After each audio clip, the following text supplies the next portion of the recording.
Hello everybody, welcome to career study. तो आज जिस टॉपिक के ऊपर आज हम बात करेंगे वो है आपका एफकेट का इंग्लिश के लिए कैसे आपको प्रिपेयर करना है, क्या क्या सिलेबस रहता है, क्या क्या टॉपिक्स आपको आते हैं। तो ये सारी चीजें वन बाय वन हम डिस्कस करेंगे। तो सबसे पहले मैं सभी को बता दूं, अगर आपने अभी तक अनअकैडमी एप्लीकेशन को डाउनलोड नहीं किया है तो जल्दी से अनअकैडमी एप्लीकेशन को डाउनलोड कर लीजिए।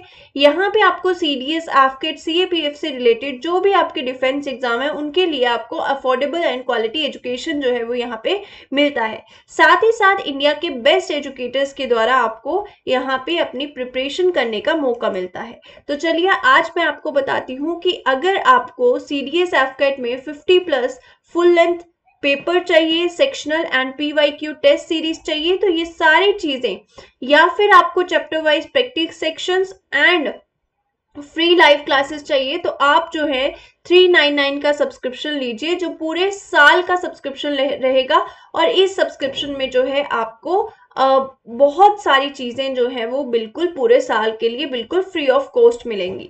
नेक्स्ट अगर बात करें तो यहाँ पे अल्फा सीडीएस बैच जो है वो स्टार्ट हो चुका है। अगर आप सीडीएस के लिए प्रिपेयर कर रहे हैं तो यहाँ पे कंप्लीट बैच कोर्स जो है वो आपके लिए रहेगा, जिसमें अलग अलग एजुकेटर डिफरेंट जो सब्जेक्ट्स जो है वो पढ़ाएंगे, जो इंडिया के टॉप एजुकेटर्स है जिनसे आपको पढ़ने का मौका मिलेगा। संदीप सर यहाँ पे मैथ्स करवाते हैं, मैथ्स और रीजनिंग जो है बेसिकली डिफेंस के लिए संदीप सर करवाते हैं। तो ये सारी चीजें आपको यहाँ पे वन बाय वन मिल जाएंगी। नेक्स्ट अगर बात करें वीर सीएपीएफ की, तो कंप्लीट बैच कोर्स रहेगा जो कि 20 अक्टूबर से स्टार्ट होने वाला है, जिसमें अलग अलग टीचर्स, एजुकेटर्स हैं जो आपको डिफरेंट सब्जेक्ट्स के लिए पढ़ाएंगे। नेक्स्ट, हाँ, तो आज हम बात करेंगे सिलेबस की, ठीक है। तो इंग्लिश के लिए जो बेसिकली हम आज बात करेंगे वो है आपका इंग्लिश का एफकेट के लिए जो सिलेबस रहता है उसके ऊपर बात करेंगे। तो सबसे पहले हम बात करें एफकेट एग्जामिनेशन की, तो एयरफोर्स की तरफ से ये एग्जामिनेशन कंडक्ट किया जाता है। और नंबर ऑफ क्वेश्चंस की यहाँ पे बात करें तो आपके पास पूरे पेपर में 100 जो है यहाँ पे क्वेश्चंस देखने को मिलते हैं। अराउंड 20 to 25 क्वेश्चंस जो हैं वो आपको इंग्लिश से आते हैं। और हर एक क्वेश्चन, जितने भी आपके पेपर में क्वेश्चन होते हैं, तो हर एक क्वेश्चन 3 मार्क कैरी करता है। तो टोटल आपका जो क्वेश्चन पेपर में 100 क्वेश्चन होते हैं तो वो 300 मार्क्स के बनते हैं। और अगर आप एक गलत आंसर देते हो तो नेगेटिव मार्किंग इसमें होती है, तो आपका 1 मार्क कटता है। सही आंसर देने पे आपको 3 मार्क्स मिलेंगे, गलत देने पे जो है आपका 1 मार्क कटेगा, ठीक है। तो ये सारी चीजें आपके एफकेट एग्जाम के लिए रहती हैं। तो आज हम बेसिकली डिस्कस करेंगे एफकेट इंग्लिश एग्जाम के बारे में, मतलब एफकेट में जो इंग्लिश पोर्शन आता है, ठीक है, तो उसके ऊपर जो है डिस्कस करेंगे। तो कैसे कैसे आपको प्रिपेयर करना है, सेल्फ स्टडी और कोर्सेज के थ्रू।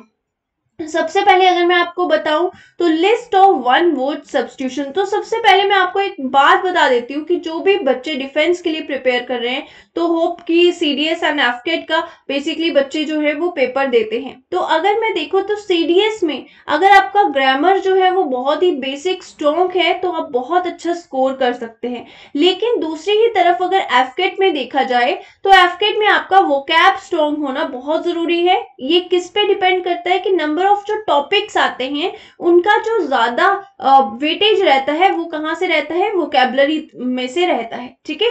तो यहाँ पे हम कुछ टॉपिक्स के ऊपर बात करेंगे जो कि एफकेट में हर बार रेपिटेशन में आते रहे हैं, ठीक है। और इनमें भी आप देखोगे कि वोकैबुलरी पोर्शन जो है वो ज्यादा होता है। तो एफकेट के लिए ऊपर अगर आप फोकस कर रहे हैं एफकेट एग्जाम के ऊपर, तो आपको थोड़ा सा अपना वोकैबुलरी जो है वो इंप्रूव करना ही पड़ेगा, ठीक है। तो सबसे पहले यहाँ पे अगर देखिए तो list of one word substitution, तो list of one word substitution जो है वो हर बार आपको यहाँ पे पूछा जाता है, ठीक है। ये टॉपिक जो है वो बहुत ही इंपॉर्टेंट है। नेक्स्ट अगर बात करें तो वोकैबुलरी मस्ट जो है यहाँ पे वोकैबुलरी रहता है। तो वोकेबलरी में आपको क्या क्या क्वेश्चंस जो है वो पूछे जाते हैं। तो सबसे पहले सिनोनिम हो गया, एंटोनिम्स हो गया, ठीक है। उसके अलावा जो है आपके पूछ लिया जाता है कि इसके साथ का कोई सिमिलर वर्ड बताइए, ठीक है, और सबसे डिफरेंट वर्ड कौन सा है। तो वहां पे जो है आपके लिए वोकेबलरी मेन पार्ट जो है वो आपका प्ले करती है, ठीक है। तो नेक्स्ट अगर हम यहाँ पे बात करें तो रूल्स फॉर एरर स्पॉटिंग। देखिए मैंने आपको कहा कि इसमें वोकेबलरी पार्ट जो है वो ज्यादा आता है, लेकिन ऐसा नहीं है कि ग्रामर आपको बिल्कुल नहीं करना है। इसमें एरर डिटेक्शन के क्वेश्चंस भी आते हैं, लेकिन उनके मार्क्स जो कम रहते हैं, ठीक है, 3 या 4 क्वेश्चंस आते हैं। तो क्योंकि उनका नंबर जो है वो कम रहता है, तो इसलिए जो है आपको ग्रामर पार्ट भी कवर करना ही पड़ेगा। जो बेसिक ग्रामर होता है, हर एक जितने भी ग्रामर में चैप्टर्स है, जितने भी पार्ट ऑफ स्पीच है, जैसे कि नाउन, प्रोनाउन, एडवर्ब, एडजेक्टिव, हर एक पार्ट ऑफ स्पीच से यहाँ एरर डिटेक्शन का क्वेश्चन जो है वो आपको पूछा जाता है। और अगर आपका बेसिक क्लियर होगा, अगर आपने प्रैक्टिस की होगी, ये क्वेश्चन आप तभी टैकल कर सकते हैं। नेक्स्ट है आपके पास आता है cloze test, very very important, ठीक है। एफकेट के एग्जाम में क्लोज टेस्ट आता है, और अगर आपने इसकी प्रैक्टिस पहले से की कर रखी होगी क्लोज टेस्ट की, तो आपको बहुत ही इजी हो जाता है क्लोज टेस्ट में आंसर को ढूंढना।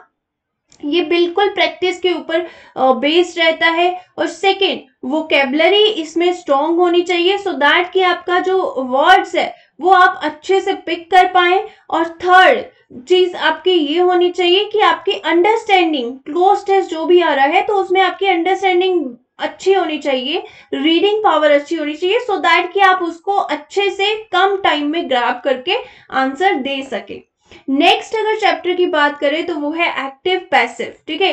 तो एक्टिव पैसिव में अगर देखा जाए तो बेसिकली आपका टेंसेस का पूरा काम होता है। अगर आपने टेंसेस पे एक अच्छी कमांड अपनी बना ली है और एक्टिव पैसिव के रूल अगर आप फिर करते हो, तो बहुत ही इजीली, ठीक है, आप उन चीजों को पिक कर सकते हैं। और आपको क्योंकि 4 क्वेश्चंस में से, 4 पार्ट में से एक ही पार्ट जो है सही वाला चूज करना होता है, तो ये बहुत ही इजी हो जाता है। बिकॉज आप, कई बार ऐसा होता है कि आपको आंसर आना चाहिए, लेकिन दूसरा चांस क्या होता है कि आप 3 को गलत करके अपना एक, अगर आपको डाउटेबल लगता है तो 3 को गलत करके आपको पता लग जाता है कि सही कौन सा है, ठीक है। तो टेंसेस के ऊपर कमांड बनाना बहुत जरूरी है। ईडियम एंड फ्रेजेस बहुत इंपॉर्टेंट है, ईडियम एंड फ्रेजेस, क्योंकि इनसे जो है आपका वोकैब में तो मदद मिलती है, लेकिन यहाँ से डायरेक्ट क्वेश्चंस आते हैं, ठीक है। ईडियम एंड फ्रेजेस से आपके डायरेक्ट क्वेश्चंस जो है वो बनते हैं। पूछा जाता है कि दिस जो ईडियम है या ये वाला फ्रेज है तो इसका मीनिंग क्या है, तो आपको 4 ऑप्शन दिए होंगे। तो कुछ इस तरह के क्वेश्चन आपको यहाँ पे देखने को मिलते हैं। नेक्स्ट है टेंसेस। टेंसेस के बिना तो इंग्लिश हम नहीं कर सकते, तो टेंसेस बहुत ही जरूरी हैं, ठीक है। चाहे एक्टिव पैसिव हो गया, या फिर कई बार क्या होता है कि नरेशन भी पूछ सकते हैं, जैसे जैसे पेपर का लेवल बढ़ रहा है। तो अगर आपको टेंसेस के ऊपर आपका कमांड बड़ा होगा, टेंसेस में अच्छे से आपको क्लैरिटी होगी, तो ये सारी चीजें आप इजिली कर सकते हैं। डायरेक्ट इनडायरेक्ट, जैसे कि मैंने आपको बोला कि नारेशन जो है वो भी इंपॉर्टेंट चैप्टर है, तो ये डायरेक्ट इनडायरेक्ट भी आपको पेपर में पूछा जाता है। और ये तीनों चैप्टर, चाहे वो एक्टिव पैसिव है, चाहे डायरेक्ट एंड इनडायरेक्ट स्पीच है, चाहे आप एरर स्पॉटिंग की बात करें, तो इसमें टेंसेस और बेसिक ग्रामर का एक इंपॉर्टेंट रोल जो है वो यहाँ पे रह जाता है। नेक्स्ट अगर बात करें प्रिपरेशन की, देखिए आप 2 तरह से प्रिपेयर कर सकते हैं, या तो आप सेल्फ स्टडी कर सकते हैं या फिर आप कोर्सेज ले सकते हैं। तो अनअकैडमी आपको देता है कि आपको यहाँ पे एफक्यूट के पूरे कोर्सेज जो है वो यहाँ पे मिलते हैं। लेकिन सेकेंड आपके पास रहता है कि अगर आप सेल्फ स्टडी करते हैं तो आपके पास बुक्स कौन सी होनी चाहिए। अरिहंत की जो बुक्स है वो मैं आपको रिकमेंड करूंगी। एक ग्रीन कवर वाली है, एक रेड कवर वाली है, तो बहुत ही अच्छा मटेरियल वहां पे आपको पढ़ने को मिलेगा। ये आपको हार्ड में भी मिल जाएंगी, सॉफ्ट कॉपी भी मिल जाएंगी। तो अरिहंत की बुक जो है वो बेसिकली मैं आपको रेकमेंड करूंगी। जो भी बच्चे जो हैं वो किस में से कर रहे हैं, सेल्फ स्टडी कर रहे हैं। और सेकंड थिंग मैं आपको ये बताना चाहूंगी कि बच्चे क्या करते हैं कि उनको समझ में नहीं आता कि कौन सा पार्ट बुक में कवर करना है, कौन सा नहीं करना है। तो उनके लिए स्पेशली मैं बता दूं कि आपने ये नहीं देखना है कि हमने पूरी बुक करनी है, नहीं, आप ये देखो कि एग्जाम पॉइंट ऑफ व्यू से आपने आपका मेन फोकस कहाँ पे होना चाहिए, आपके लिए क्या जरूरी है। आपने एग्जाम के लिए पढ़ना है, आपने उसमें पीएचडी नहीं करनी है बेसिकली, ठीक है। तो हमें इंग्लिश को एग्जाम पर्पज से पढ़ना है, इसको एज ए लैंग्वेज पढ़ना है। इसको इस तरह से नहीं पढ़ना कि मैं पूरी बुक पढ़ के देखता हूँ, नहीं। जो टॉपिक्स आपके एफकेट सिलेबस से रिलेट करते हैं, जो टॉपिक्स आपके लिए इंपॉर्टेंट है, सिर्फ उन्हीं को अच्छे से प्रिपेयर करके उनमें अपनी कमांड जो है वो बनाइए, ठीक है। दोनों की दोनों बुक्स मैंने आपको बता दी। उसके अलावा आपको कोई बुक इससे भी ज्यादा इजी लगती है तो वो भी आप अपनी तरफ से पढ़ सकते हैं। और रेगुलरिटी कम से कम अगर आप दिन में 1 घंटा भी इंग्लिश को देते हैं तो मुझे लगता है that remain enough for this subject, ठीक है।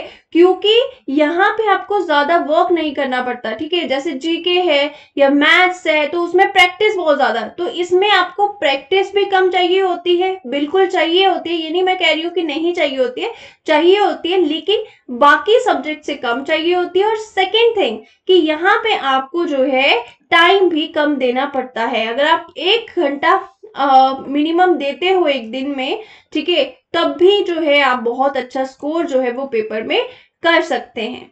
सो ये था हमारा एफकेट इंग्लिश का सिलेबस। आई होप कि आपका कोई डाउट नहीं रहा होगा। अगर किसी को कुछ भी डाउट हो तो कमेंट सेक्शन में कमेंट करके पूछ सकते हैं। So thank you so much and have a very nice day.